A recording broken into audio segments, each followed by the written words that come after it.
You're right where I need you. 29 years ago, at this very spot, I made an announcement. It was an important announcement for us as a family. It turned out to be an important announcement for the history of the state. The question was whether I would give up a safe House seat, which I had had for 14 years, and risk it all to run for the United States Senate.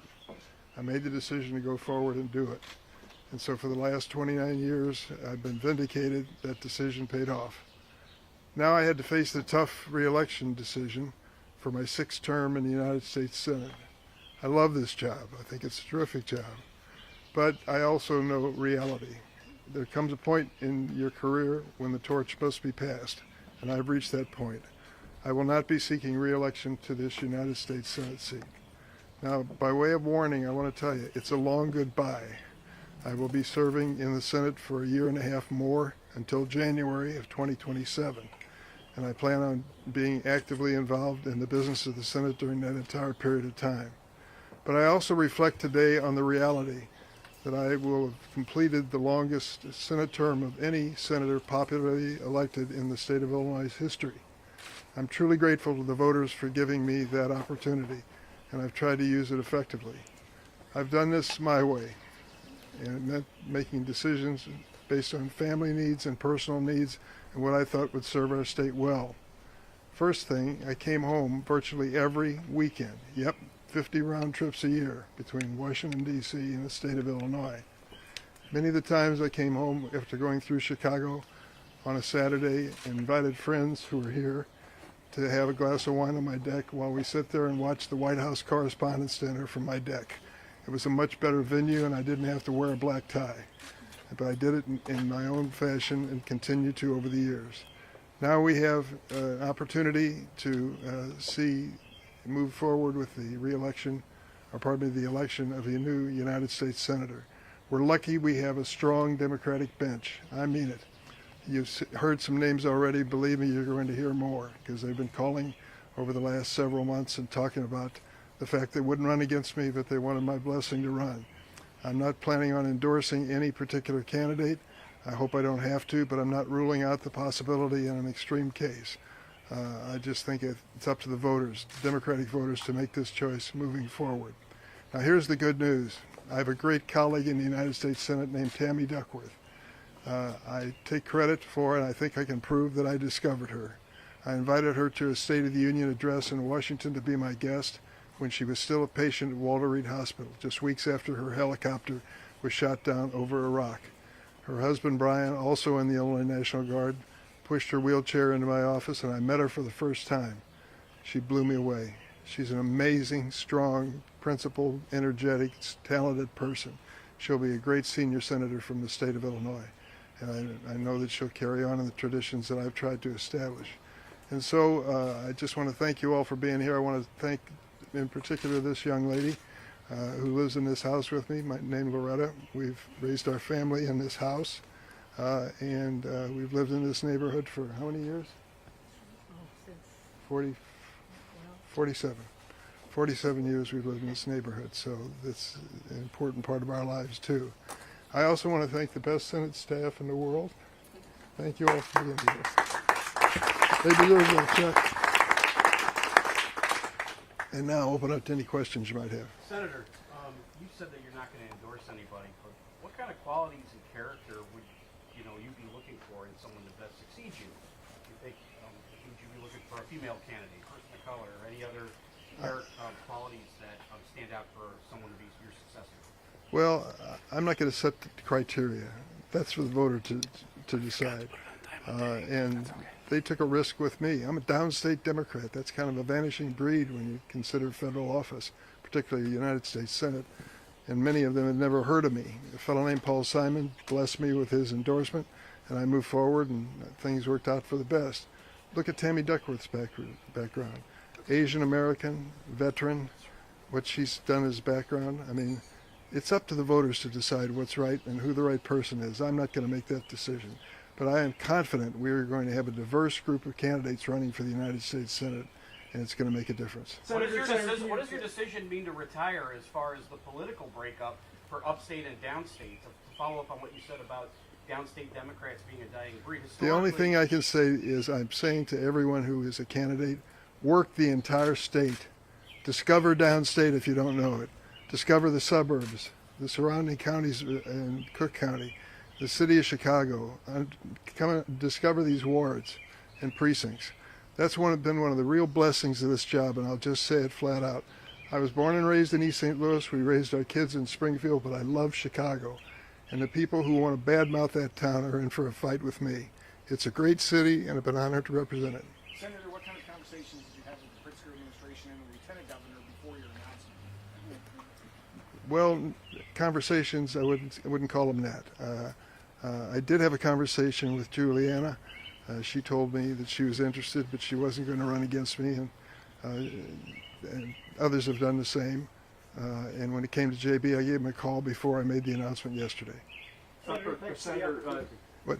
in a year and a half, you walk out the last time, then what are you going to do? I don't know. I just don't know. I've been paying into a pension system for a long time. I may even draw a check out of it. We'll see. But that is not all I want to do. I don't want to sit in a rocking chair anywhere. I want to be actively engaged in the actions and passions of our time, as Oliver Wendell Holmes said. Senator, Just to reflect to follow up on Jeremy's question, just reflect upon the change in the political geography of the state since you first ran for the Senate. Your seat was a safe Democratic seat. Now a Democrat probably could not win it as it was drawn. When I announced 29 years ago, if I said I'm going to carry DuPage County, you'd have laughed out loud. Right, but Now I'm going to carry DuPage County as a Democrat running for the Senate. It's quite possible. If I said to you, downstate is hopeless beyond the Metro East area and Jackson County and a few places, you'd say, what about Bloomington? And said, sorry, we're not ready. We're ready now. We've got places where we are showing real progress in the Democratic Party, building that party. My message to everyone interested in running for office statewide, run in the entire state from one corner to the next. Don't assume a damn thing. These are voters who want to hear from you and want to know if you're going to make their lives any better.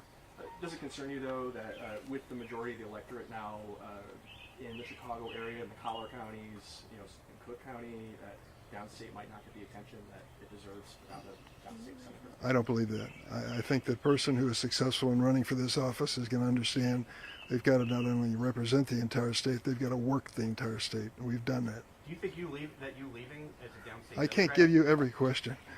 Senator, Yes. How much did the national political climate, the Trump administration, play into your decision to step aside? Well, it played against my decision. The madder I got about what Trump is doing to this country and to the Constitution, the more I wanted to serve and not step aside. But I'm going to spend the next year and a half doing my best to honor the Constitution and protect it. Senator, how much is Go ahead. going off of that last question there, we've heard from Lieutenant Governor Stratton that she's already announced her campaign and she's making it very clear pushing back against the Trump administration is going to be at the forefront of her campaign messaging. Sure, that's going to be the case going forward. Is that a winning strategy for a Democratic primary? Well, it's an important place to start in the Democratic primary. There's an intensity of feeling about what the president has done in his first 100 days, and I share that feeling. There is an energy that you see in the rallies that are taking place around the state and around our country on a regular basis. There's an impatience. People want change tomorrow. They want to stop him tomorrow. Some of them are not realistic. We just don't have a majority in the House and the Senate. There's a limit to what we can do. But it is the starting point for any party that's out of the White House, as we will be in this next by-year election. What do Democrats need to do to win back the majority? Because their approval rating nationally right now is not that great. Well, having a unified message is tough when you don't have a candidate for president or a president. It's kind of a chorus instead of an individual that you focus on for that purpose. But we will be unified in our message, and the person who will unify us is Donald Trump. Let me tell you, that trade war that he has initiated in the United States is going to be devastating to the state of Illinois. Go to the Farm Bureau and ask to meet with them privately. They don't want to speak publicly about this. And ask them what it'll mean if we go through with tariffs on their exports. Go to the CEOs of corporations who called me and told me they were desperate to make a decision on their future, but they couldn't make it because of the prospect of these tariffs. He's creating a devastating economy, and that is the starting point of our election campaign. Senator, life has seasons, and when you look back and think, that time I was in the United States Senate, what are going to be the first one or two memories that come to mind? Well, I don't know if it's quite that easy. I would tell you that it's an honor that I never dreamed that I would have. I've worked with some extraordinary people. I've witnessed history being made, and I think of the people I served with, Teddy Kennedy, John McCain, the list goes on and on from there. And they have basically, as far as I'm concerned, made history, and I witnessed it, was part of it in some instances. So that was important to me. But I'll also tell you that getting things done that make a difference in the lives of people I represent makes all the difference in the world. I look back, for example, on something I did in the House of Representatives. It seemed almost inconsequential to ban smoking on airplanes. It ended up being a tipping point, and the whole problem with health care and tobacco changed with that as a starting point. People started saying, if secondhand smoke is dangerous in an airplane, well, what about a bus? What about a train? What about an office building? What about a restaurant? And I want to add that my wife Loretta worked for the Lung Association and helped to change the law in Illinois to make it safer for people in restaurants and places like that. Senator, can you go back to when did you first start considering that this was going to be your last term, and was there something that was sort of the tipping point for you? No, it just came down to this. I'm 80 years old, all right? I feel good and strong and healthy and go to work like I'm supposed to, travel back and forth to Washington every week. But I had to project forward. The campaign's going to last 2 years, and then you're going to serve 6 years. So are you ready to make an 8-year commitment? That's the truth and the reality of the United States Senate. I didn't think at this point it was the right thing to do. I think it was the right thing to pass the torch on to another generation. Specific priorities for, do you have specific priorities for yourself, being the minority party for this last year and a half in office? Well, I'm going to look for opportunities, but I'm going to spend a lot of time talking to my Republican colleagues, many of whom have sent me nice messages in the last 24 hours. And I'm going to beg them to stand up and fight with us to protect the constitutional authority of the United States Senate. We can't give this away. Trade, for example, I know you follow agriculture very carefully. The trade war and the decisions on trade policy under the Constitution are on the backs of Congress. We said in an emergency situation we would delegate that to the president. This president is declaring emergencies that don't exist. We don't have an emergency situation with Canada. For God's sake, it's one of our most important trading partners. And now we're going into a trade war with Canada? Is that the message of the last presidential campaign? People laugh out loud when you say that. But it's sad that we've reached that point. The point I'm making to you is if we as a Congress step up and assert our constitutional authority and responsibility, then we can slow down this president from all these executive orders that he's been issuing. Senator Durbin, can you say as to why you think Democrats are have nationally a lower polling than they've had in decades? Why is that the case? Well, there's a disappointment among some progressives that we lost the last election. But I think they can be brought back into the fold if we aggressively go after this administration and their violations of the Constitution and offer an alternative. In a short period of time, in the first 100 days, Donald Trump's approval ratings have been going downhill, and it just reflects the fact of how radical his ideas are and how unacceptable they are to most families. So, you know, I think we can build this party. I think we can build it back into a majority party.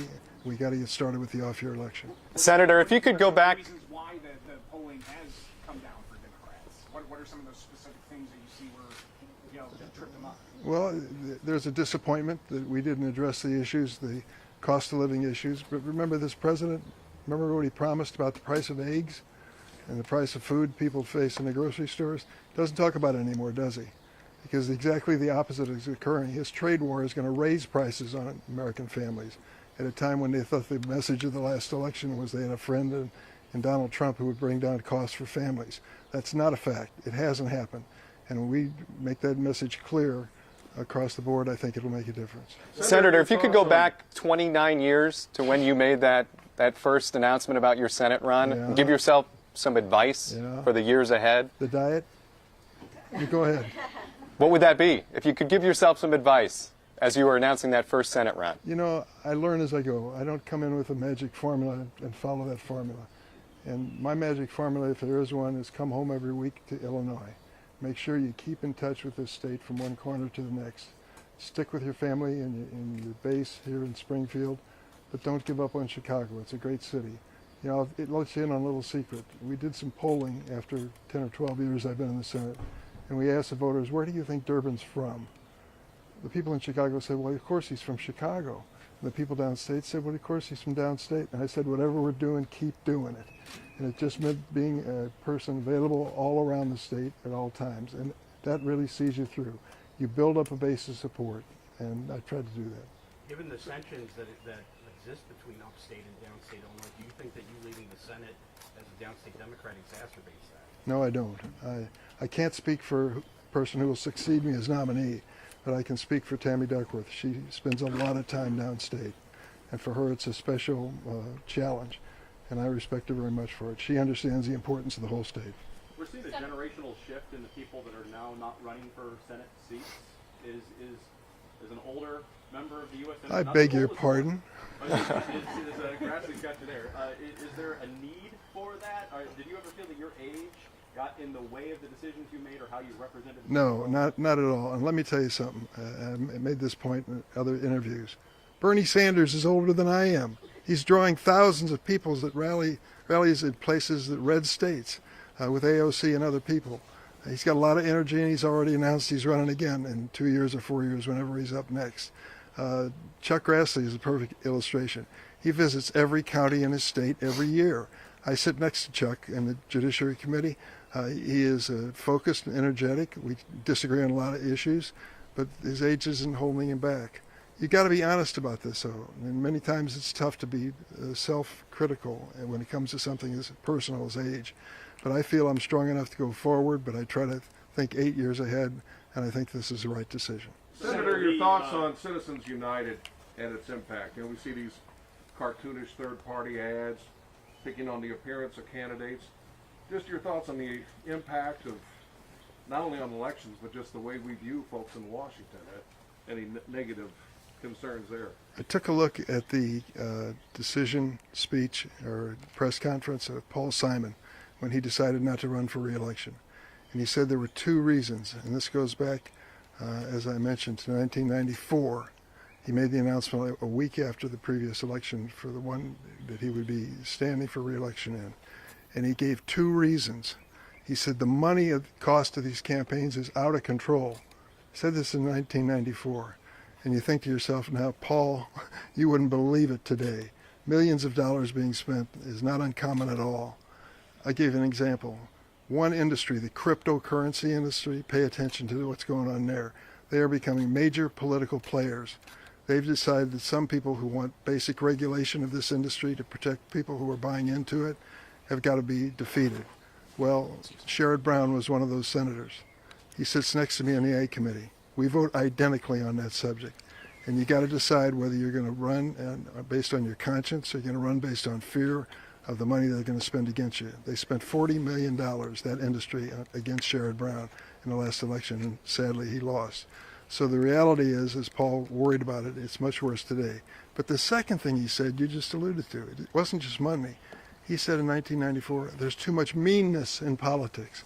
Oh, Paul, if you could only see it today, you wouldn't believe what's going on. And millions of dollars are being spent to muddy people up and to destroy their reputation in the community. That's just the reality. Senator, one goal you've championed for decades is the DREAM Act. It hasn't gotten across the finish line.